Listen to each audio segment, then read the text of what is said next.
Hey guys, my name is Chris, aka the Bearded Blofeld. So today we're jumping back to the 80s just a little bit, and we're going to take a road a little less traveled. Roads where we're going, we don't need roads. We're going back to the... Calm down there, agent. We are not in the business of copyright strikes. Okay, I may have got a little excited with that one. Sorry. Now, a couple of quick things about this track. This was, of course, Timothy Dalton's second film, and arguably his better film. I personally find it to be way more entertaining. The villain is hands down so much better. But we're talking about the song. Now, one of the great things about this song is, first off, it's a very different feeling from the few songs prior to this, and then even after it. Very powerful. We're going to get into some of those nods in a moment. But one of the great things that I was so happy about, because obviously a lot of you guys know at home, I do collect vinyl. And a lot of the Brosnan films that I've just covered, and make sure you go back and watch some of those videos. I'll leave the link at the end of this video so you can watch those. But a lot of the Brosnan films, there was no vinyl. In the 90s, CDs was king, and vinyl just kind of took a back seat. They really kind of stopped producing a lot of mainstream vinyl for years, like over a decade.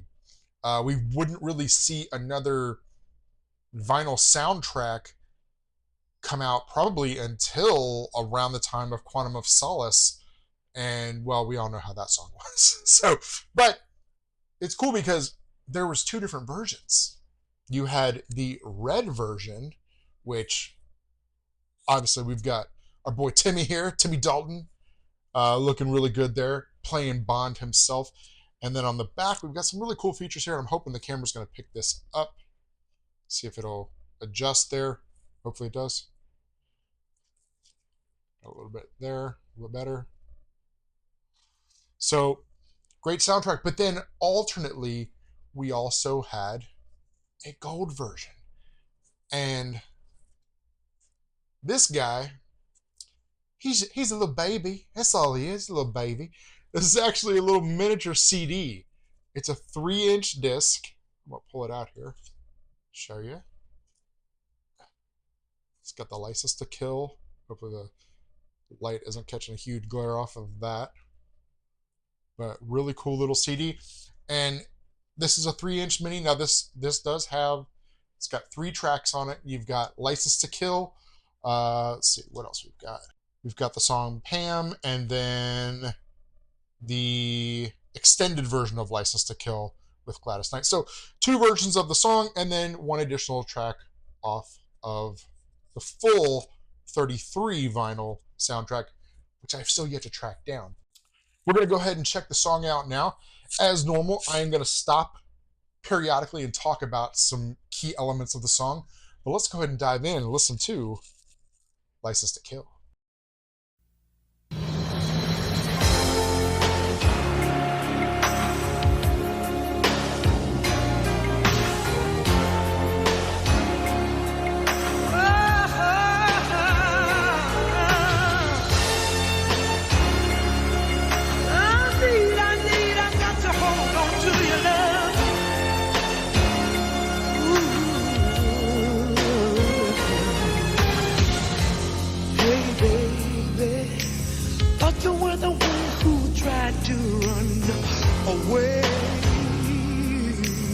Just the intro. Big, bold, brass. I've talked about this before. She really comes in strong here. It even swells in with a boom. It really kind of takes off running. Guys, I gotta tell you, this is hands down one of my favorite songs in the entire franchise. So I'm probably gonna gush on this one a little bit. But okay, let's jump back in.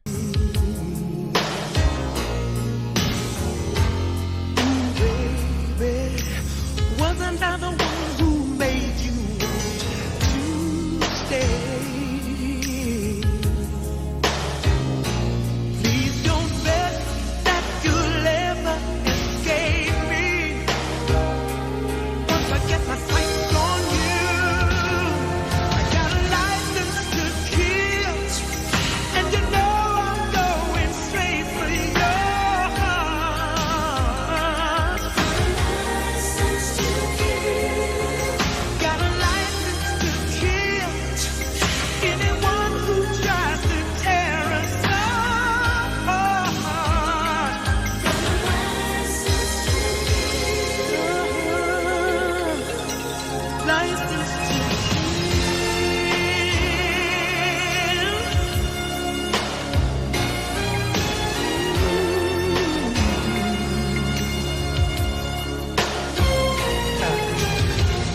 Okay.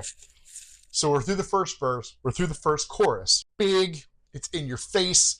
We've got the introduction of a little bit of synth. We've got the xylophone. I love the xylophone roll in this. Leads right into the big drum. Dun, dun, dun, dun, dun, dun. Such a great, like, just hit moment for this track. When it came to the lyrics, Gladys Knight she was not very comfortable with singing a song about having a license to kill. And this really kind of turned her off to the point to where when they were writing the lyrics, they had to make sure that the song was about protection, about having a license to kill is all about protecting the ones that you love. And there's something to be said about that. You have to respect someone who has morals, who goes in with that compass and says, I'm willing to do this, but I'm not willing to do this.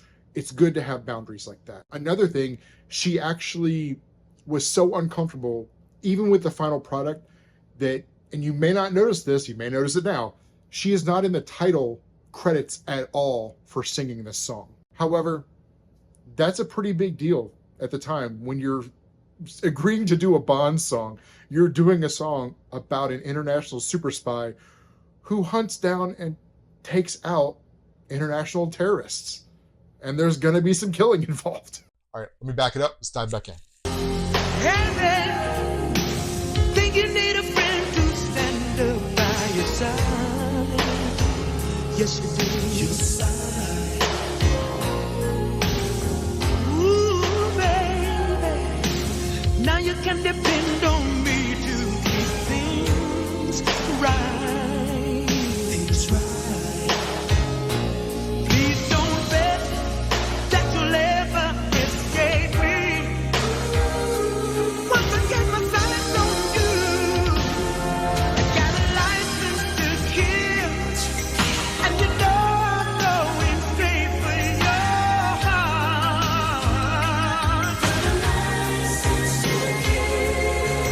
Got a license to kill anyone who tries to tear us apart.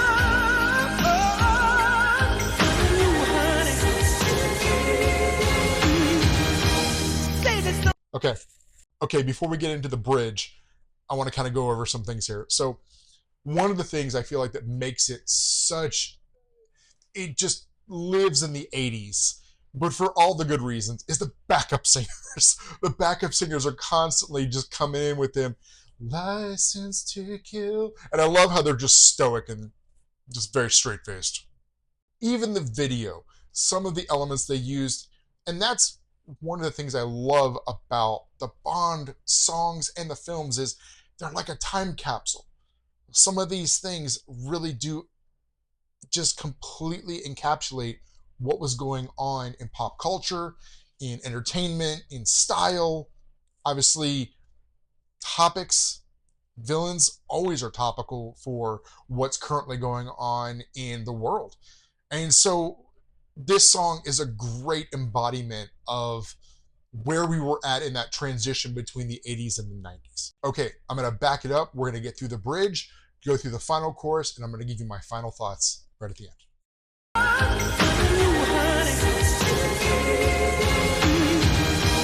say that somebody tried to make a move on you. In the blink of an eye, I'll be there too. And they better know why I'm gonna make them pay. Till their dying day. Till their dying day. Till their dying day.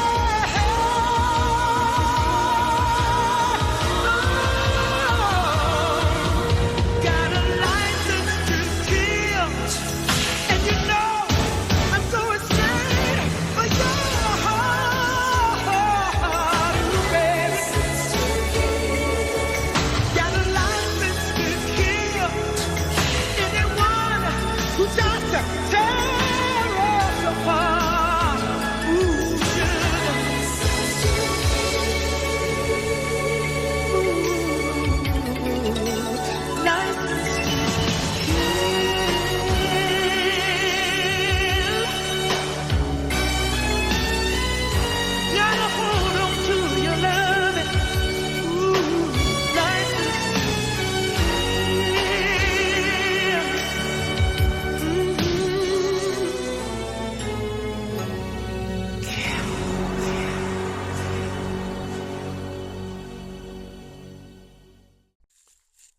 Okay, guys.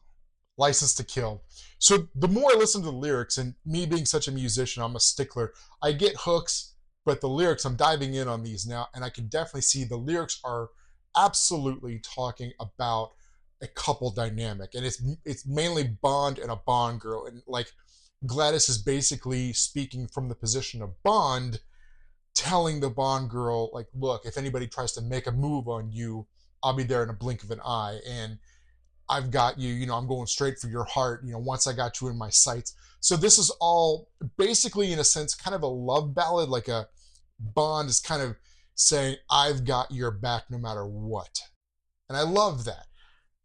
The song itself speaks volumes. It's very powerful in different ways, in a very 80s way. And like I said, in all the good ways that we want a Bond song to be. I don't think that this song got its due justice when it came out, because I remember being young when this came out. I want to say this was the same year as Who Framed Roger Rabbit. And, you know, obviously, I've been doing a few fun things here. Robert Zemeckis keeps kind of coming up. But this song, I remember hearing it on the radio, but not frequently. It wasn't one of those, it wasn't like Skyfall, where it was just everywhere. You couldn't get away from it. And I feel like that's a shame, because this song really does have that lasting quality to it, even though it's very much an 80s song. If you're enjoying the content, please consider subscribing. I always appreciate a thumbs up. Thanks so much for watching, and as always, Merry Christmas, 007.